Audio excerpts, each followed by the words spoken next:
Hi అండి, అందరికీ నమస్కారం. Welcome to Vijayalakshmi cooking and logs. బెండకాయ పులుసు అయితే పాతకాలం పద్ధతిలో చేస్తా ఉన్నాను. మా నాన్నమ్మ చేసేదన్నమాట. చాలా అంటే చాలా బాగుండేది, చాలా ఇష్టంగా తినేవాళ్ళము. ఇలా చేసేసుకొని సూపర్ అంటే సూపర్ టేస్టీగా ఉంటుంది. ముందుగా మనము బెండకాయలన్నీ ఇలా కట్ చేసి పక్కన పెట్టేసుకోవాలి.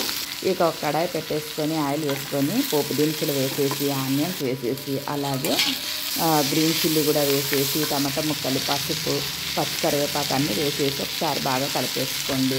ఇక అలాగే రెడ్ చిల్లీ పౌడర్ వేసేసుకోండి, స్పైసీగా తగినంత వేసేసుకోండి. కారం తక్కువ తినేవాళ్ళు కాస్త తక్కువగా వేసుకోండి. ఒకసారి బాగా కలపాలి.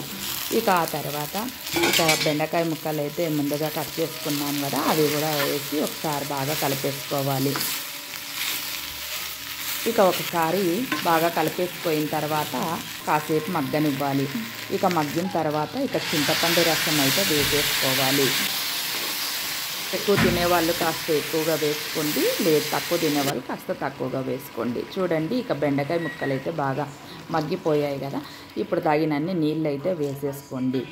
పులుసుకి తగినన్ని నీళ్ళు వేసేసుకోండి. కాస్త రసం ఎక్కువగా ఉండాలంటే ఎక్కువగా వేసుకోండి నీళ్ళు, తక్కువ తినేవాళ్ళు అయితే కాస్త తక్కువగా వేసుకోండి. ఇక తగినంత సాల్ట్ వేసేసుకొని ఒక 10 నిమిషాల పాటు మూత పెట్టేసుకోవాలి. ఇక చూడండి, ఒక 2 టేబుల్ స్పూన్లు శనగపిండి అనమాట నీళ్ళలో కలిపేసుకొని ఇలా వేసేసుకోవాలి. ఇక అలాగే ఒకసారి బాగా కలిపేసుకోండి.